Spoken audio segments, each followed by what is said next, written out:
and the Squamish First Nations. And this information session is also being live streamed on the SCRD YouTube channel, so you can always go back and play it again if you wish to see it, or tell your friends about it. I will get the slide presentation started at this point by sharing my screen, and then I will hand things over to Director Giltz. Let me just make sure that I'm doing this right. I haven't done this too often.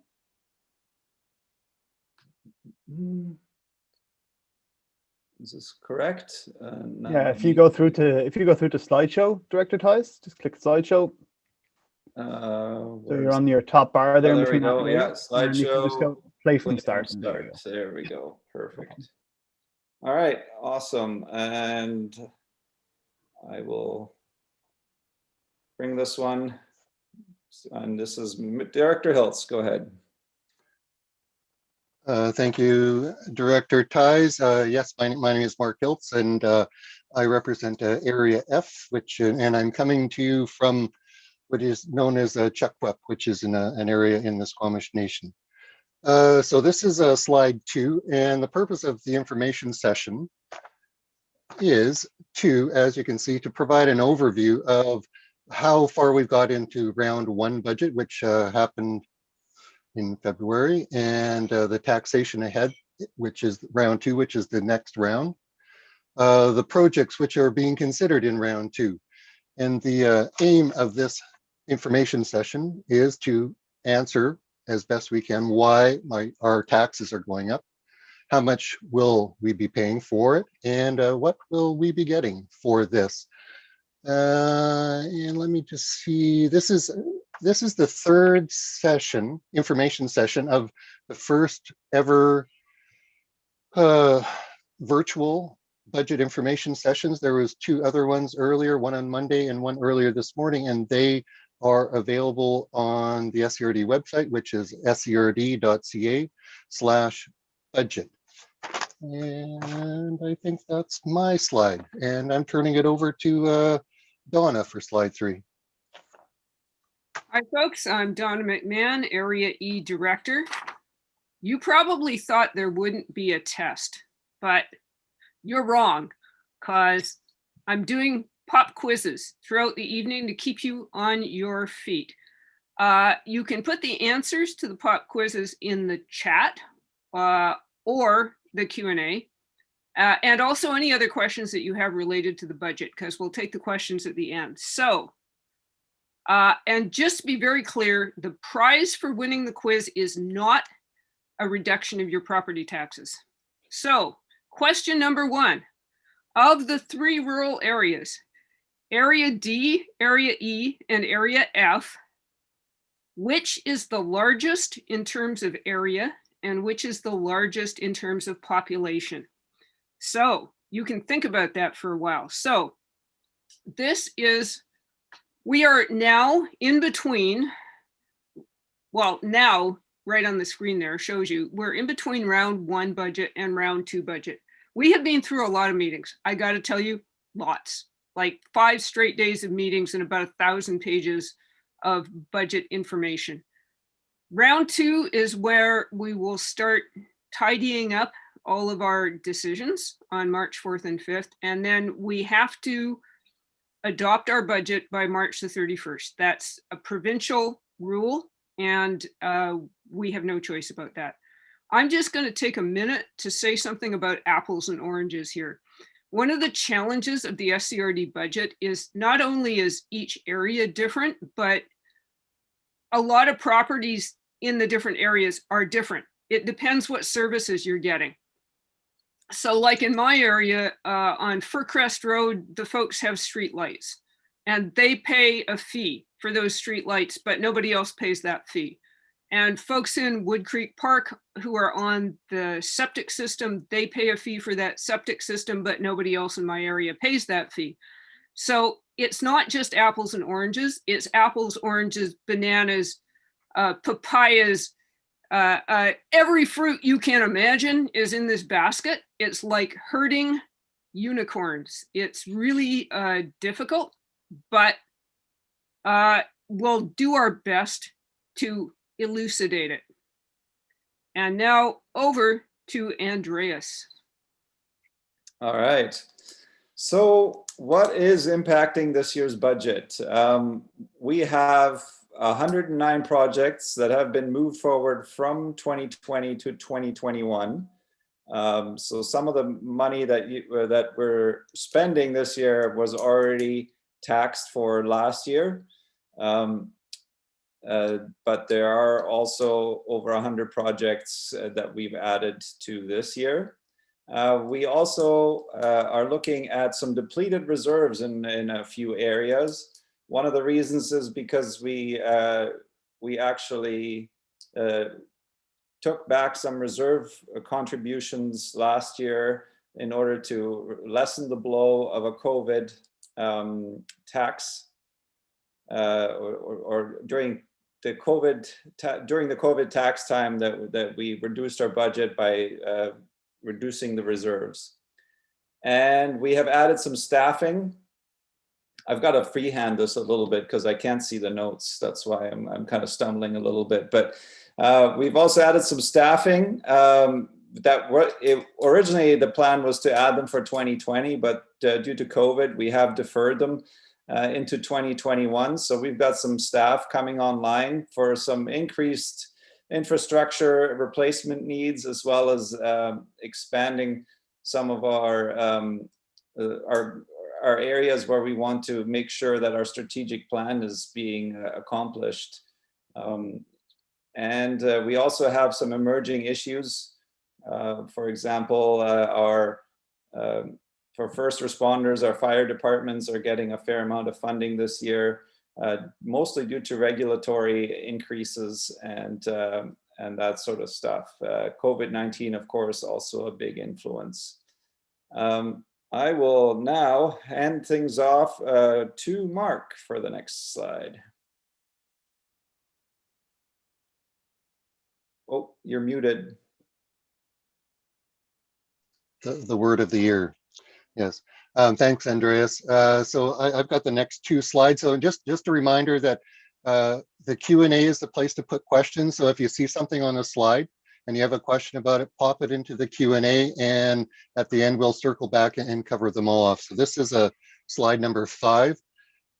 And you can see that the total number of projects at this point are 226. So you have, as Andreas mentioned, 109 which are carried forward, which haven't been completed, and there is a total of 117 new projects. And the word bubble there gives you some idea of what they are. And for a full list of the projects, you can go to scrd.ca/budget, and there is a full list of all of the projects that have been presented to date. I think that's enough for that slide. So we're on to the next slide. So the big chunks, starting up, these are the largest pieces. Projects range from tens of thousands of dollars or even less up to large. You can see the Seashell landfill at 2.5 million. Dams, which are for our potable water system, continuing to investigate the groundwater project for totaling of nearly 1.4 million. Emergency services, this is the fire departments, and a $1 million total for the Chapman Creek chlorination system replacement. So I'll give you a little bit of details. So the Seashell landfill, landfills fill up, and when they fill to the capacity, they need to be closed off forever, essentially. And there is regulatory and environmental standards to do this, and it costs $2.5 million. I believe this is called cell G or H. And the dam upgrades are, again, regulatory compliance. The SCRD is bringing the dams into compliance. and that's totaling about just under $400,000. The groundwater investigations are focusing on the Langdale and the Marianne West projects. The emergency services, there's a number of fire trucks, emergency generator, and breathing apparatus to help the firefighters stay safe. These are all critical systems for us to keep our fire systems in place. And the chlorination system is a significant upgrade to the treatment plant, which provides the potable water to the Chapman system. That's like roughly 22,000 customers. And it's improved safety. It's changing from chlorine gas to a much safer method of producing chlorine, which comes from salt. And so those are the biggest chunks that we have. I think that's what I can say about that. And then we're moving on to slide 7, which is passing back to Donna. Just a quick note is when Mark mentioned that the Seashell landfill it's just a portion that's being closed. It's not totally closed yet. So it's just a portion and it'll cost us 2.5 million. Great. Now over to what is costing us more. Pretty much everything is costing us more. For those of you who haven't seen it, I have a presentation on my website called The 5 Horsemen of the Property Tax Apocalypse, which goes into all of the things that are driving tax increases. And my website is everythingelphinstone.ca, where you can sign up for my newsletter. So construction costs, well, we all know that construction and materials costs have really gone up. And of course, we're in a construction boom right now, which really pushes it. Transportation costs are big. In operations, insurance, all across North America, insurance for almost everything has gone way up. Fuel costs, maintenance costs, regulatory compliance, that's a really big one. Just as one example, we had to build a water treatment plant for the Chapman water system. There didn't used to be one, but it was because of higher standards for drinking water. So in 2004, that plant opened. It cost the taxpayers $7 million. And it costs us an annual amount to operate it. And this year, $1 million more in upgrades. All of these things cost. And the fire departments, the requirements for training and for equipment have increased dramatically over the years. So all of these things are pushing property taxes. Next slide. So this is my favorite. I love these pie charts. So pop quiz question number 2. You'll see in the lower left, there is something called health services, 1%. What the heck is health services? I love bureaucratic jargon. So is health services A, disinfecting our transit buses, B, inspecting septic fields, or C, operating cemeteries? You can put that question in the chat or the Q&A. I do incidentally take local government seriously, or I wouldn't be in this job, but you know, sometimes you gotta laugh at the stuff we do. So general government. General government is things like our chief administrative officer, our corporate officer, I believe our HR department is under there, and of course, all of the directors, the board of directors is in that chunk. Protective services is our fire departments, emergency planning, and bylaw enforcement. Transportation services is transit. We run transit in collaboration with BC Transit. It's also taking care of all the vehicles in our fleet. The Ford pickup trucks. And we have a shop that does maintenance on all our vehicles and the fire trucks. Environmental services, that's a kind of a interesting term. That's our garbage dump. It's also recycling programs. Everything to do with diverting solid waste is environmental.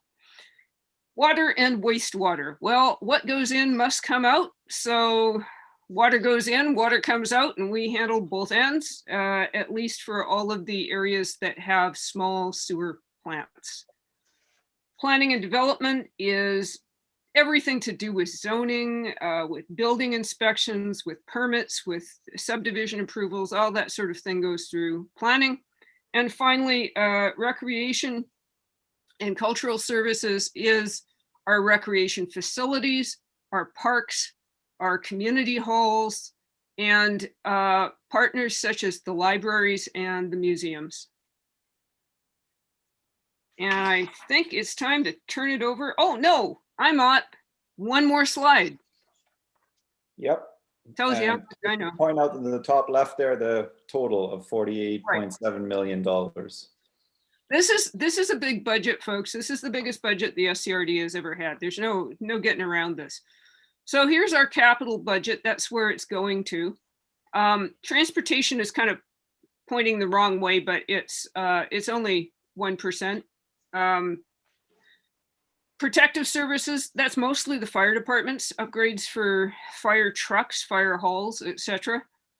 Environmental services, that's the landfill. And recreation services, I suspect that most of that little blue chunk of the pie is what we are still paying down on the Seashell Pool and the Gibson's Rec Center. The rest of it is water.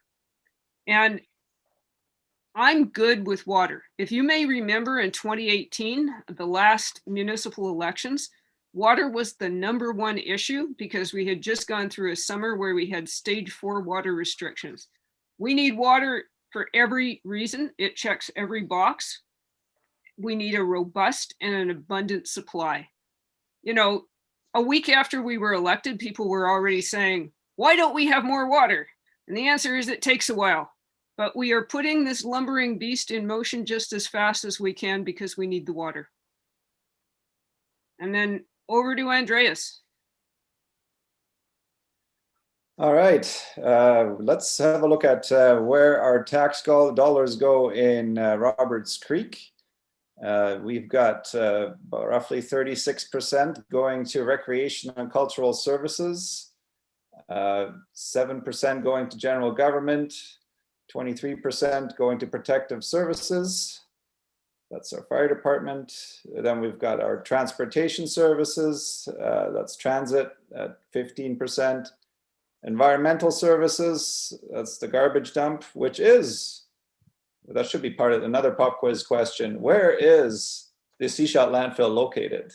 Which, is it located in Seashell or in one of our electoral areas? So that's the next pop quiz question.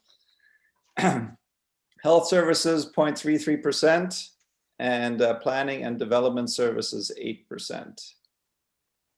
And when we're looking at the proposed taxation after round 1, so before round 2, we're looking at about $20 per $100,000 of assessed value on your home. So if your home is worth $500,000, which is about half of what the average home costs in Roberts Creek these days, it's about $100. So for the average home in Roberts Creek, which is closer to the $1 million mark, it's about $946,000 last time I checked, I think. You're looking at about $200 of taxation increase. I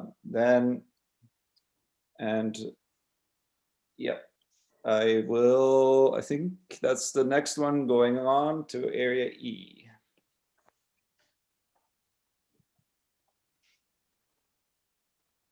Unmuting myself helps.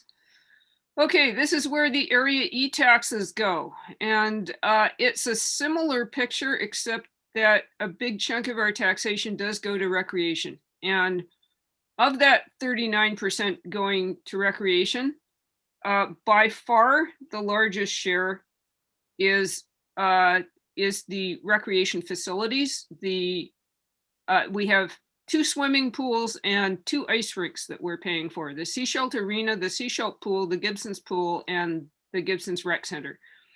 Pender Harbor also has a swimming pool, but only residents of Pender Harbor pay for their pool. So I think most of these are pretty straightforward in terms of what we're seeing. Protective services is fairly high because the Gibson's Fire Department has required a bunch of new equipment, and that's the way these things go. The other thing that we're doing in this budget that I'm very proud of, frankly, is that we are going to provide extended health benefits for our volunteer firefighters. These folks provide a tremendous service to the community, and they take time away from their families to do it. And I think that health benefits is a low-cost, high-value addition to our budget. Next one. Yeah, this is what you're looking at in Area E. Area E doesn't, oddly enough, have the lowest assessed value in the SCRD. I've never quite figured that out, but we are the most affordable area, I think, to live in the regional district. So this is what you are looking at based on our figures so far for your home. I'm at the lower end. I'm looking at about $115 or $20 more in my taxes this year. So I have one more pop quiz question for you. Which of the 5 rural directors who sit on the SCRD board has served the longest?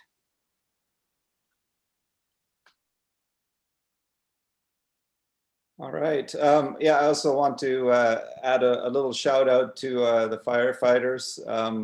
Just to give you a bit of an update in Roberts Creek, we're adding some new breathing apparatus to it. We're also putting up a training facility, and that is actually being paid for by reserves that were accumulated by getting our truck out to the wildfires about 2 years ago. So that's where a lot of that money is coming from. So it's actually our firefighters that worked for that training facility. And yes, proud to say that they're getting benefits. Those 19 folks are saving each one of us hundreds and hundreds of dollars in property insurance every year because that's a requirement to be, if you're within 500 meters of a hydrant but no fire department to service it, that's not going to help you any, but your property insurance does go down as a result of having these volunteer firefighters. And the Roberts Creek Fire Department is still looking for volunteers, so please get in touch with them if you're interested in joining them. I'll give one next, I'll give it over to Mark now, sorry. Thanks, Andreas. And just a reminder to keep using the Q&A for questions as we go along. The next 3 slides, I'm at 14, 15, and 16. There's 3 for Area F. And again, this is Area F as a whole. And one of the things that might be noticed is the transportation services. Area F pays the largest proportion of the port service, which ties into the islands. Most of the port facilities are in Area F. I believe there's seven in Area F, 7 of the 9. So that's why transportation services, but it's the same sort of suite. What is there specifically about this for Area F? The numbers are similar, but as Donna mentioned, each area has a different set of fruit services that it puts into the basket. So depending on the basket of services that you pay for, your property taxes change proportionally. So we'll go on to the next screen, Andreas, thank you. So this is specifically on the mainland side. And so again, you can see that it's roughly $20 per $100,000 of assessment. And a key thing to remember is that the property value is set by BC Assessment, which is an independent Crown Corporation. I believe they're a Crown Corporation of British Columbia, which values the market value of property on July 1st.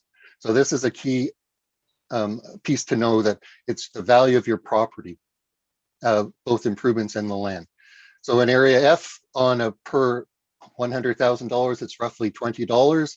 So if you have a $500,000 valued property, you go 500,000 divided by 100,000 times the difference of $20 comes up with about $100 difference.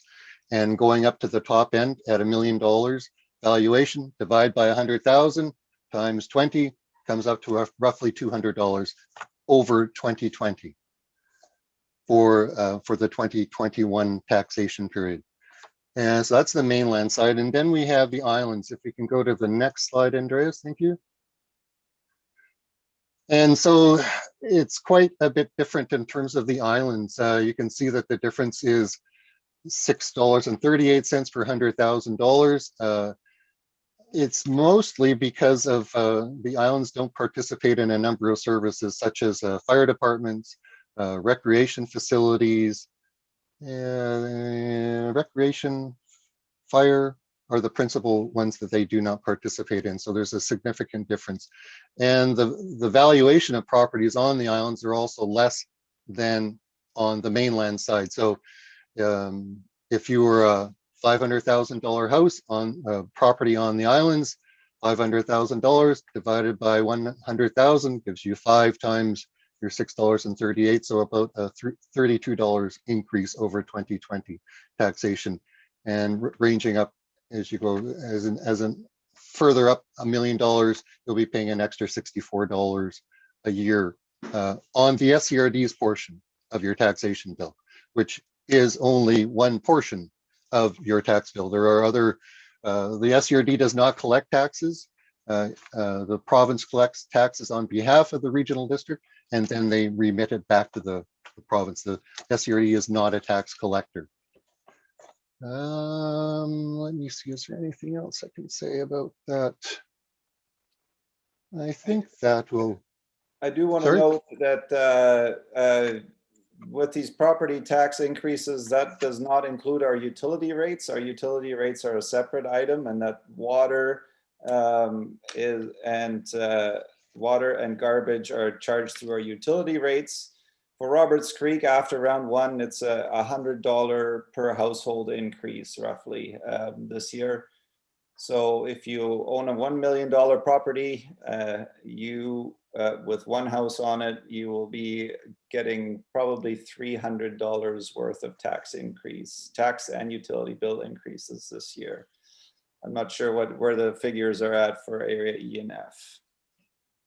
And I just wanted to bring another note about the last slide. If we could just, one of the reasons the islands, their SCRD proportion, the islands land use planning is the responsibility of the islands trust.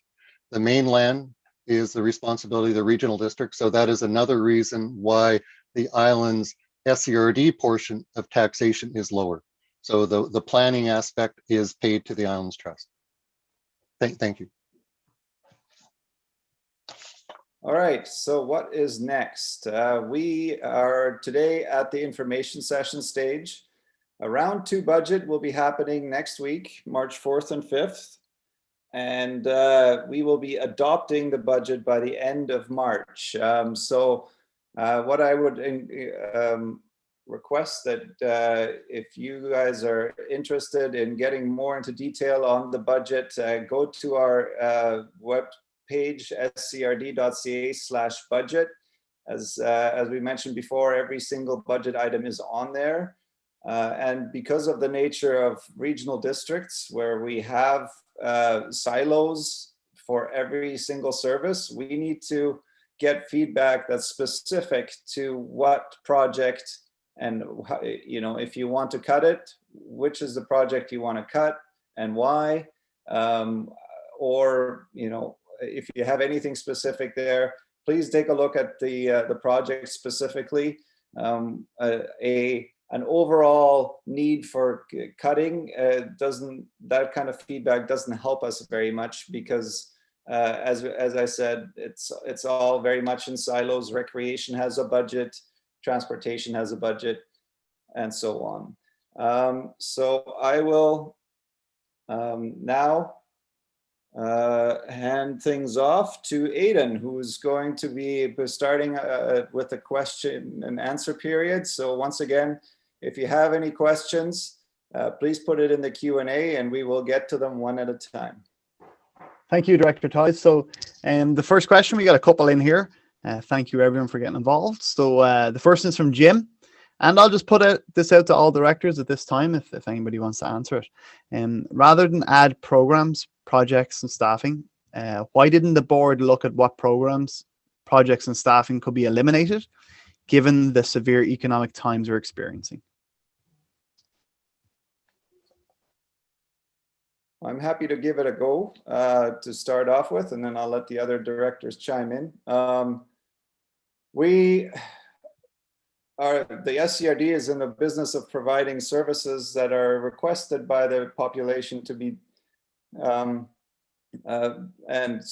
as the years go on, we add more and more services, and things like recreation added in 2007, for example.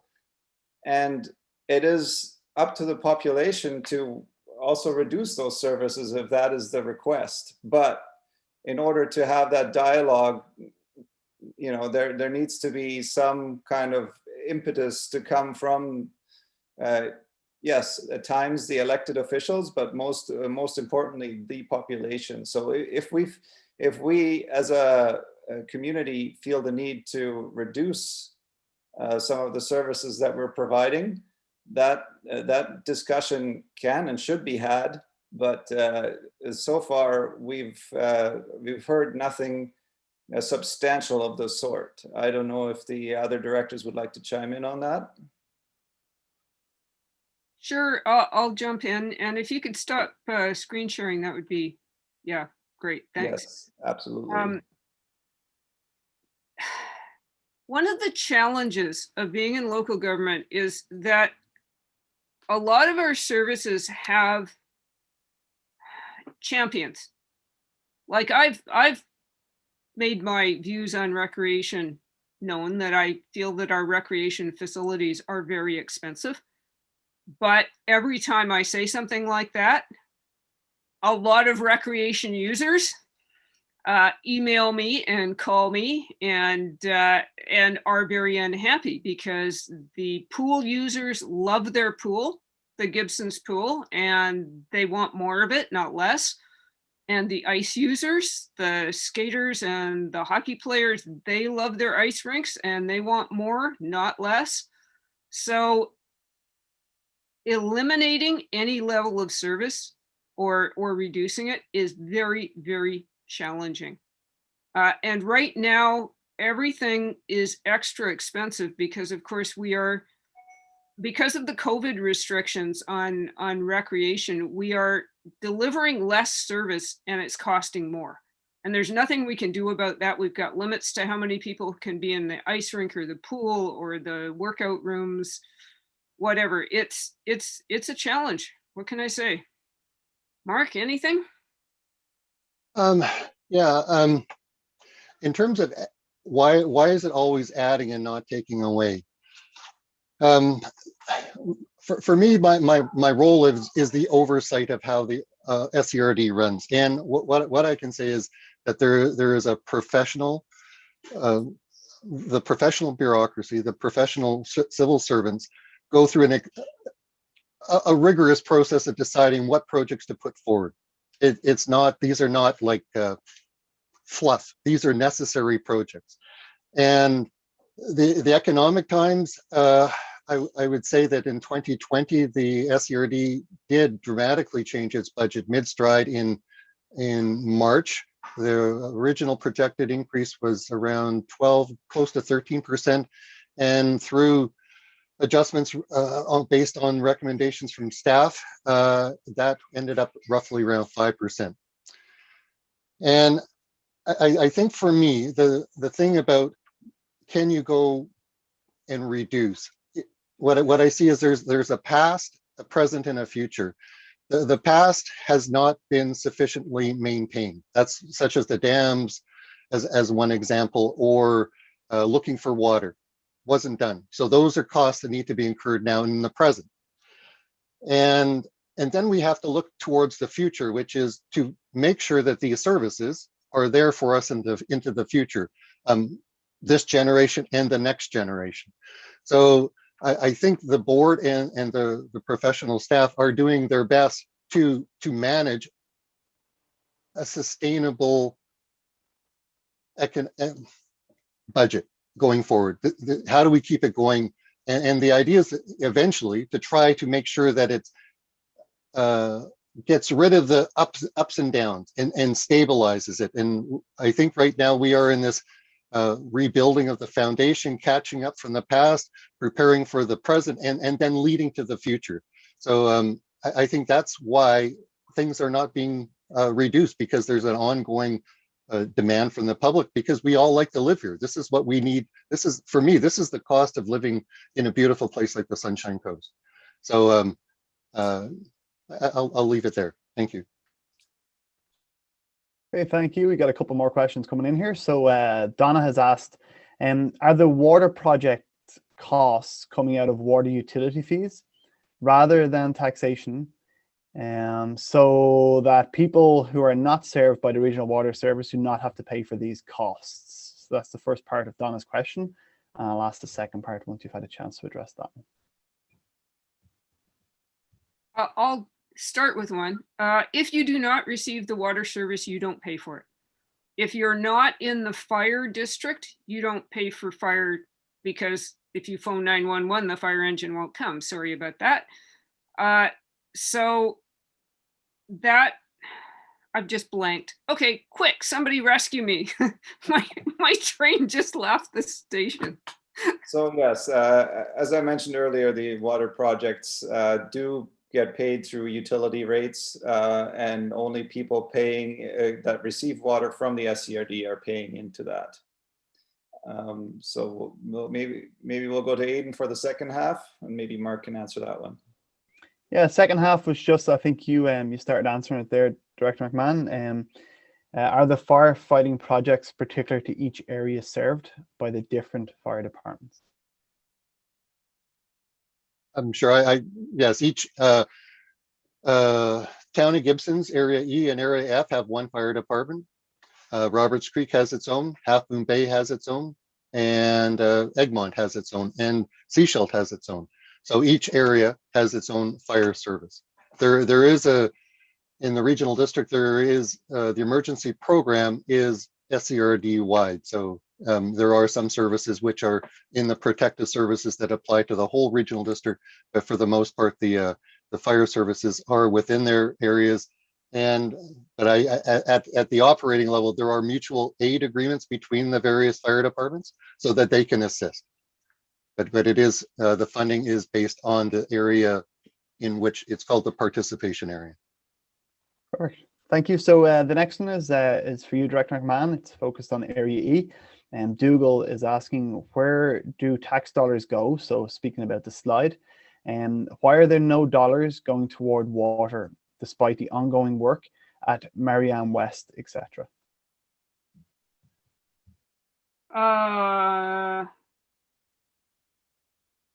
I think somebody's missed something on the slide, frankly, because we do pay into water.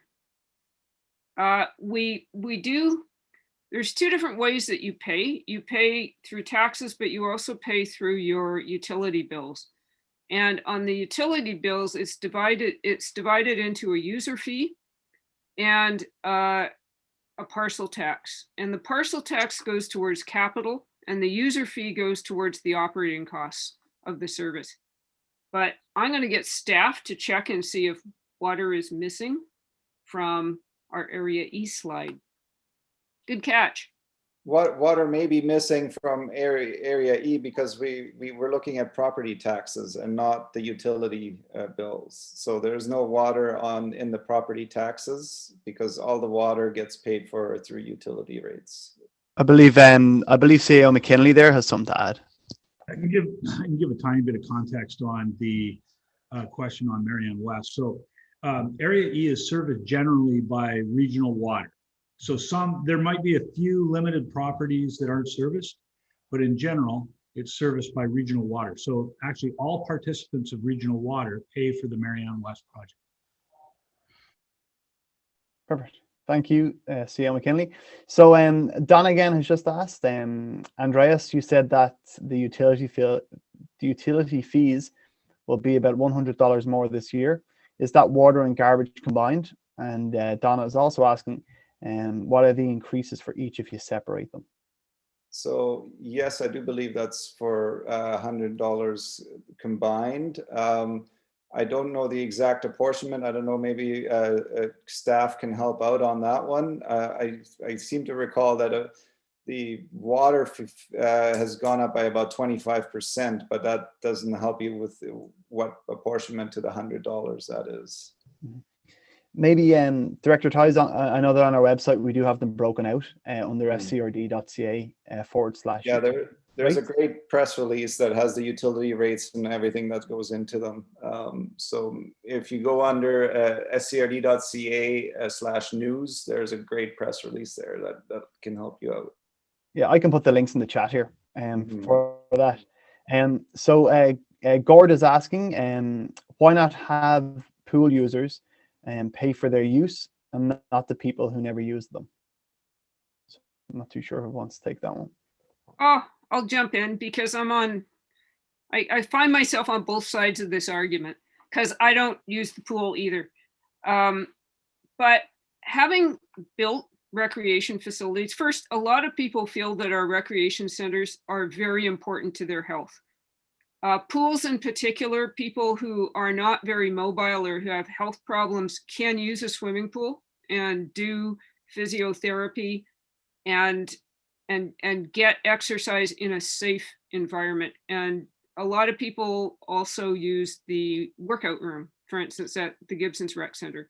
Having built these expensive facilities, the question is, should we charge everybody through the nose for them, or should we make them generally available to the public and to people who cannot really afford a lot?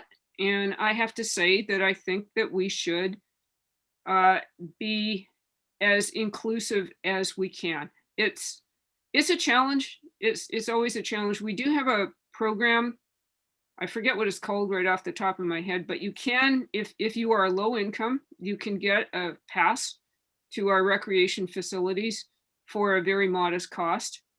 And if it's helping people live healthier lives, then perhaps that's a good investment. Yeah, go ahead, Dr. Hills. Yeah, and pool users do, recreation users do pay a portion, and the rest of us contribute. And I think this is one of the things where what local governments do is they pool their money of people to accomplish things that they couldn't do by themselves. And it's pretty unrealistic to expect people to have a pool in their own yard. And so these are public facilities, and it's in the public interest to have healthy people who are engaged in the community, recreation opportunities for the young and old, for a host of reasons, active living. So this is I would say a policy decision that recreation is a good thing to do, and not everyone can afford it. And it's to, as Donna said, reduce the barriers for people to become involved in healthy lifestyles. So it's, and again, I'm probably not a high recreation user in terms of the facilities. I do use the meeting rooms. I do have family that do use them. So it's not just about our own individual selves. It's about the collective nature of the regional district as a whole. So, and I believe that recreation is one of these things that is a collective effort. Thank you. Thank you, Director Hiltz. So just a question from Tony in the chat. And Tony's asking, do you really anticipate being able to complete 226 projects in 2021? I'll start off on that one. No, is the short answer. The long answer is that out of those 226 projects, some of them are, a few $1,000s. Some of them are a few $1 million. Some of them maybe as little as buying a new Ford truck. Some of them might be a multi-year project like a regional water governance model, a regional growth strategy, a new wells being put in that might take 3 or 4 or 5 years. Or landfill closure and landfill renewal plans. So 226 projects, some of them take very little effort, some of them take a lot.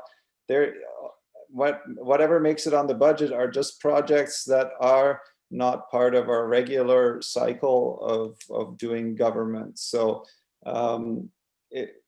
but that being said, 226 projects is very daunting. And I would hand it off to the other directors for more comments.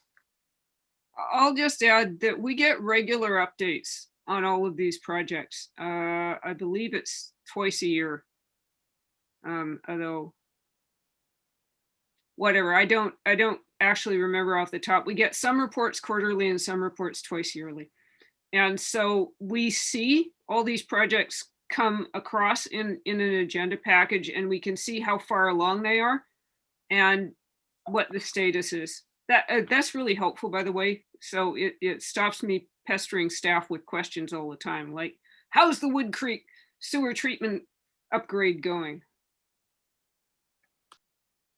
Director Giltz, yeah. Sure, yeah, I'll chime in. Yeah, it's, again, are they all going to get done in 1 year? No, they're, as everyone has been saying, these are multi-year projects, many of them. And one example is the chlorination project at the water treatment plant in Chapman. That, I believe, started in 2018. These are large projects. There's regulatory process to go. There's funding process to go through. But for me, it's also understanding that it's not just a 1 year. It's a 1 year budget with a rolling 5-year financial plan. And so you need to get these things in the plan so that you can foresee what the costs are going to be going forward. It's a little bit different than a household working on more or less your annual income tax year. Regional districts work and local government work on much longer timeframes. And just for additional context, the first scheduled update on the projects this year is scheduled in April at the Corporate Administration Services meeting, and it's what we call our budget project status report. Perfect. Thank you, CEO McKinley. We got a question here from Colin, who's asking, are there ways in which residents in the SCRD, as a result of particularities with the incorporation model of regional districts, are disproportionately taxed relative to our neighbours in the municipalities of Gibson, Seashelf, and the Seashelf Indian Government District? I would like to say that I have no idea. This is the sort of question that I would put to our Chief Financial Officer. I do know that in the Safe Restart funding that the province gave out to local governments, regional districts were dramatically underfunded relative to our municipal partners. And there's a lot of very unhappy rural directors all across the province. To go a little bit into detail, rural areas do not get funded by or do not get as much active transportation grants and funding as municipalities do, but then we also do not pay for roads in our property taxes. That's the Ministry of Transportation and Infrastructure. That's from BC that does that. And we also, I think, don't pay as much for policing as the municipalities do. We do pay some for policing, but I think the municipalities take a heavier load on that one. Okay, thank you. We got a couple more here. We got a Gord, who's asking some more just on recreation. He's asking, are the fees for these recreation services increasing as much as our taxes? If not, why not? Or for that matter, why not more?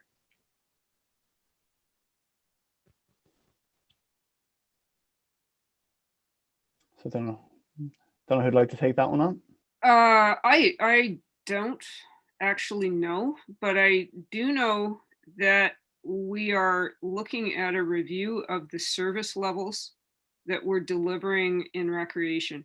It's very easy to figure out what the service level of transit is because you have a schedule and you know whether or not the bus arrives. But recreation is a different animal, and we should have a policy on cost recovery. In my opinion, we need one. Cost recovery for programs and cost recovery for classes. So that's it's on the horizon. The SCRD is working at capital budgets, long-term capital planning for all of our functions and all of our services, and it's a work in progress. It has been brought up at the board level that we are that we may consider increasing user fees during COVID, just because fewer users can use the facilities.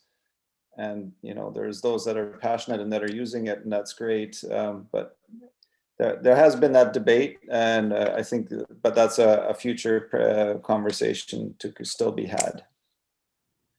And just as additional information, one of the projects planned is a programming review, and part of that programming review is going to be examining fees and charges. Thank you. So we got a question here in the chat. It's in relation to the landfill. So it's saying the dump has had a scheduled closure date for many years. As of the Pender Harbour closure, it was updated. Why a crisis now, to the extent that we may not have one open by the closure date? And that's coming from Greg Carter there. Well, I'll start off on that one. The expected closure date at this point is somewhere in 2026, depending on how much diversion we can put in, or diversion efforts we can put in between now and then. And finding a new site for a landfill, getting the electors to approve of it, getting the Ministry of Environment to approve of it, getting all the permits and environmental and hydrogeological and seismic considerations into place, putting a liner in, putting all that infrastructure in place, will probably take us past the closure date of our current landfill. So we may have to divert some of our garbage in the meantime. To be honest, things have been left too late. We should have started this about 4 or 5 years ago these kind of things take time, especially once you're talking to the province and trying to get permits. Anything the directors want to add? Yeah, 10 years ago. This should have been, the planning for this should have been done 10 years ago. There were some that in the original plan for the landfill, they thought it was going to last until 2030, and that was wrong. So it may have been that there wasn't sufficient sense of urgency, but we've got plenty of urgency now. No lack there. Yeah. What my take on it is that a landfill is a large hole or mound of garbage that we're piling up, and how long it will last has been a changing target as we've gone along. The way we contribute to the landfill has changed. We are diverting more, so it's a constantly evolving target. It's not that it's not like it's not set in stone, and it's a long-term thing. And so this is part of the deciphering and figuring out how to go forward is as new information comes along. And I'll just take one. There is one budget proposal which was to improve the surveying to make sure that every inch or centimeter of the landfill airspace, as it's called, is full to the max. So these are the efficiencies that are, as we learn about the landfill and the various particulars about it, it just isn't it isn't done in one short period. It is an evolving issue, and right now the 2026 is an estimate. So we have the green bins coming on, which is going to be diverting residential food waste. So that should help with another perhaps 1.5 to 2 years, perhaps more diversion, which we might be able to get some more. So for me, yeah, it would be nice to have another landfill in the bag, but I have read reports, other reports that planning 5 or 6 years in advance is it a reasonable amount of time? But as the regulations have changed, the siting of a landfill becomes more complicated. So I think that's good for me. Perfect, thank you. So we got 2 more questions here in the Q&A, which will likely bring us up to the top of the hour, and then we have to get the answers to the pop quiz, of course. So we got Donna here who's asking about a regional growth strategy. So Donna says, you mentioned a regional growth strategy. Is this on the table, and have the municipalities agreed to undertake this? So yes, we have discussed a regional growth strategy. I think everyone has seen a need for one. I think it's just a matter of having the capacity to do it at this point in time. I think we're putting some pieces into place, like for example, the bylaw 310 review and trying to get a water governance model going as well. So there's some pieces that are going to be part of the bigger picture. But I think currently we just don't, we're playing some catch up, especially in planning, and but it is certainly something that we would like to undertake in the future. Anything else? Yeah, I'll just add that the Seashell Nation has stated that it's a priority for them. So we're trying to make it a priority for everybody. And do I remember that there's baseline research already on the work plan for the planning department? If I remember, there is some aspects of the baseline data collection already within the planning department's work plan for 2021. But I'd have to confirm that. Thank you. So we got Gord here, and Gord's asking, these are significant tax increases, and they're coming in at a time when people can least afford it. What outside the box thinking has gone into reducing these numbers?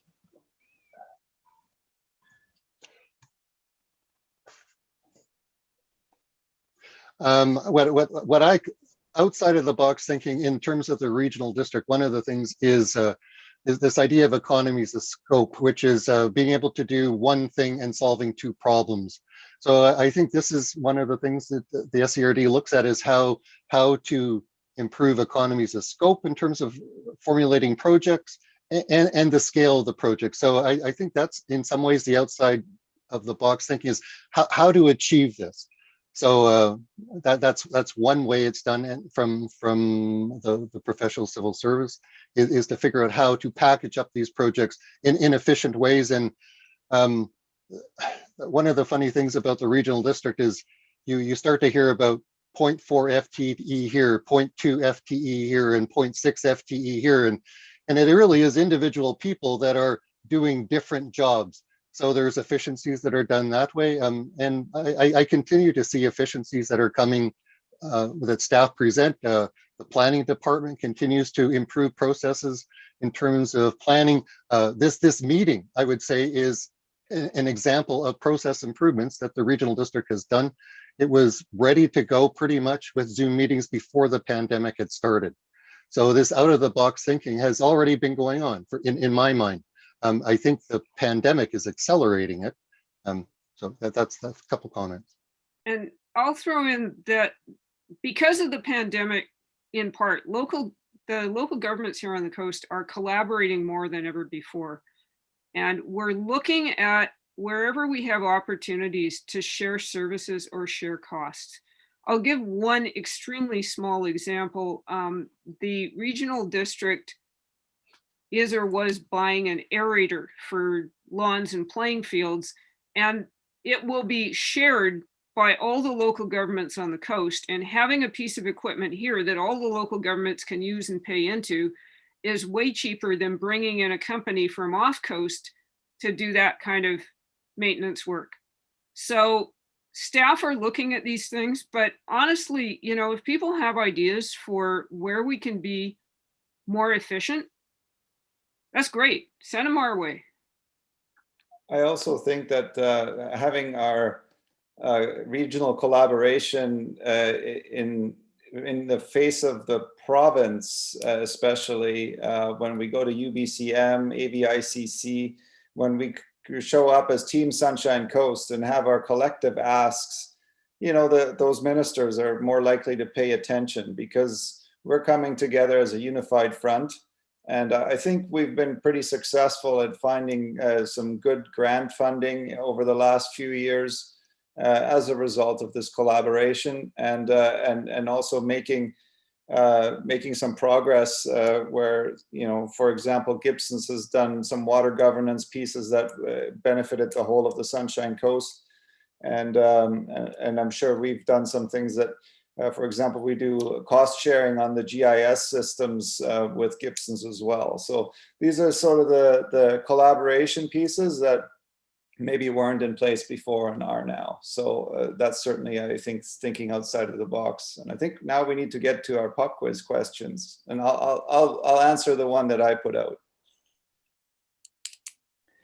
Director Ties, if you're okay, I just want to address something in the chat here. Gord is just asking about most Zoom meetings showing the attendees.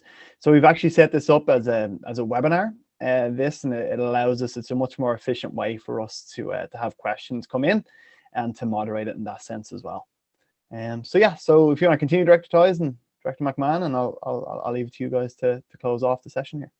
Okay, pop quiz number 1. Of the 3 rural areas, D, E, and F, which is the largest? That would be Area F. And which has the largest population? That would be Elphinstone. Area F is the largest of us 3 areas and the smallest in terms of population.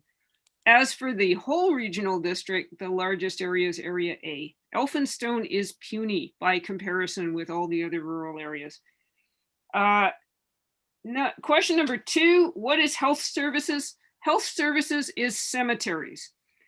All I can say about that is that presumably the health benefits of this service do not accrue to those who are being buried.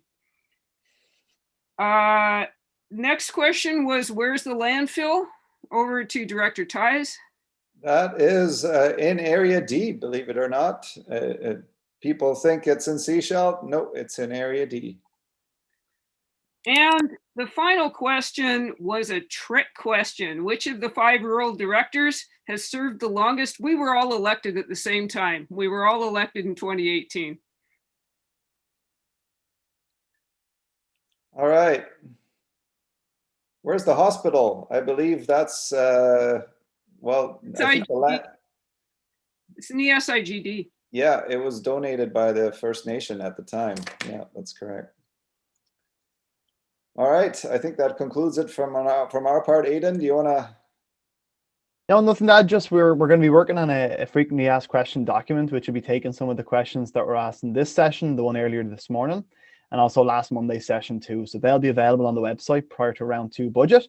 And yeah, we got lots of other resources on scrd.ca/budget. That's all from me. Thank you. Thanks everyone for coming. Okay. Thank you very much, everybody. Thank you.